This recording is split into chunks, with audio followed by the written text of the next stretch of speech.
नमस्कार दोस्तों, मैं हूं अमित और आप देख रहे हैं नॉलेनोर। दोस्तों, मेरे व्यूअर ने जानना चाहा है कि एक छोटे रेलवे स्टेशन और एक बड़े रेलवे स्टेशन के स्टेशन मास्टर में क्या अंतर होता है। तो आज की इस वीडियो में हम इसी के बारे में डिस्कस करेंगे और समझने की कोशिश करेंगे कि एक छोटे रेलवे स्टेशन के स्टेशन मास्टर एक बड़े रेलवे स्टेशन के स्टेशन मास्टर से कैसे अलग होते हैं। तो दोस्तों, भारतीय रेलवे में स्टेशन को उनके महत्व और यातायात के आधार पर अलग अलग श्रेणियों में बांटा गया है, जैसे कि A1, A, B, C, D इस टाइप की कैटेगरी। बड़े रेलवे स्टेशन जैसे कि A1 या A कैटेगरी, जहां पर यात्रियों और ट्रेनों की संख्या बहुत अधिक होती है, जबकि छोटे रेलवे स्टेशन जैसे कि D या E कैटेगरी, इसमें जो है ट्रैफिक और पैसेंजर बहुत कम होते हैं। तो अगर हम बात करें स्टेशन मास्टर की, तो स्टेशन मास्टर की जो जिम्मेदारी होती है, वहां पर ट्रेनों के संचालन, ट्रेनों के मूवमेंट, वहां की साफ सफाई, रख रखाव, वहां का कॉमर्शियल, वहां की जो है सुरक्षा, ये सारी चीजें स्टेशन मास्टर के अंडर में होती है। तो दोस्तों, हम सबसे पहले बात करते हैं एक छोटे स्टेशन के स्टेशन मास्टर और उनके जिम्मेदारियों की। तो होता क्या है कि छोटे स्टेशन पर आमतौर पर एक या दो स्टेशन मास्टर होते हैं और उनकी जिम्मेदारियां होती हैं सिग्नलिंग या फिर ट्रेनिंग को पास देना या फिर टिकट इशू करना। अगर कोई कॉमर्शियल क्लर्क उपलब्ध ना हो तो छोटे मोटे प्रशासनिक कार्य वो खुद संभालते हैं, मालगाड़ी के मूवमेंट को मैनेज करते हैं, ट्रेनों की साफ सफाई, इंफ्रास्ट्रक्चर या फिर वहाँ पर जो सुरक्षा वगैरह होती है, वो सारी चीज़ें अकेले वो देखते हैं। तो इस प्रकार से देखा जाए तो छोटे स्टेशन के जो स्टेशन मास्टर होते हैं वो खुद में एक ऑलराउंडर की तरह काम करते हैं। लेकिन दोस्तों, वहीं अगर बात की जाए एक बड़े रेलवे स्टेशन की, जहां पर कई सारे प्लेटफॉर्म हैं, कई सारी ट्रेनें आ रही हैं, यात्रियों की संख्या बहुत ज़्यादा है, वहां पर सुरक्षा की ज़रूरत है, तो ऐसे में अकेला एक स्टेशन मास्टर इन सारे चीज़ों को मैनेज नहीं कर सकता है। तो दोस्तों, ऐसे में वहां पर एक बड़े रेलवे स्टेशन पर सिर्फ एक स्टेशन मास्टर ही नहीं होते हैं, वहां पर एक होता है स्टेशन डायरेक्टर या फिर चीफ स्टेशन मास्टर,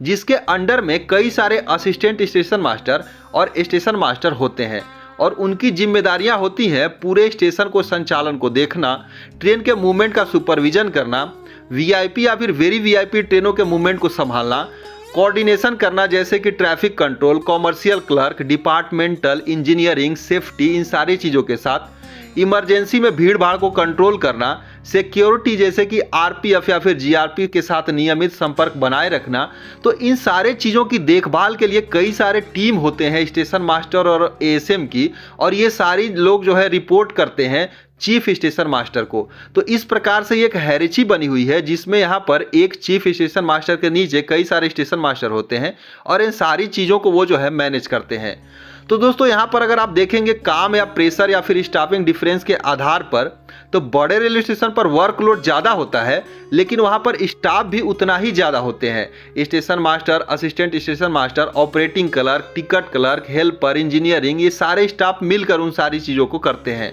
जबकि छोटे स्टेशन पर स्टाफ बहुत सीमित होता है, इसीलिए कई बार जो है एक ही स्टेशन मास्टर को ये सारी चीज़ें करनी पड़ती है और उनकी ड्यूटी भी बहुत अधिक हो जाती है।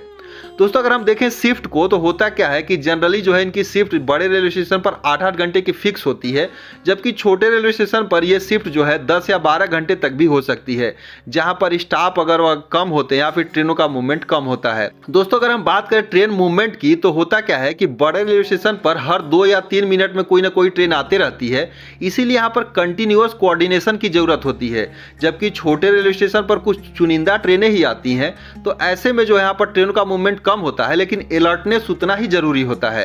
दोस्तों, अगर हम जिम्मेदारियों के फर्क को देखें, तो एक गलती जो है बहुत बड़े हादसे का कारण बन सकती है, चाहे वह स्टेशन बड़ा हो या फिर छोटा। तो यहाँ पर जिम्मेदारियों में कोई भी फर्क दोनों में नहीं होता है। और अगर यहाँ पर बात की जाए सैलरी और प्रमोशन की, तो असल में स्टेशन मास्टर की सैलरी और प्रमोशन उनके स्टेशन के आकार पर नहीं बल्कि उनके पोस्ट से तय होती है। एक छोटे स्टेशन का जो स्टेशन मास्टर होगा और एक बड़े रेलवे स्टेशन के स्टेशन मास्टर, दोनों को समान ग्रेड पे मिलता है, लेकिन बड़े रेलवे स्टेशन पर एक्स्ट्रा भत्ता उन्हें मिलता है, जैसे कि वर्कलोड अलाउंस या फिर सिटी के हिसाब से अलाउंस, तो उनकी सैलरी ज़्यादा हो जाती है। और प्रमोशन के लिए बड़े रेलवे स्टेशन पर काम करना एक अनुभव को बढ़ाता है, जो भविष्य में उनके लिए फायदेमंद होता है। तो दोस्तों, आप समझ गए होंगे कि एक छोटे रेलवे स्टेशन और एक बड़े रेलवे स्टेशन दोनों के स्टेशन मास्टर में क्या अंतर होता है। तो दोस्तों, अब आप समझ गए होंगे कि एक छोटे रेलवे स्टेशन और बड़े रेलवे स्टेशन के स्टेशन मास्टर में केवल काम की मात्रा और जिम्मेदारी का फर्क होता है, लेकिन दोनों का रोल भारतीय रेलवे के लिए एक महत्वपूर्ण रोल होता है। अगर आप रेलवे से जुड़े ऐसे ही फैक्ट्स को जानना चाहते हैं तो वीडियो को लाइक और शेयर जरूर करें और चैनल को सब्सक्राइब करना ना भूलें। तो मिलते हैं दूसरे वीडियो में, तब तक के लिए धन्यवाद।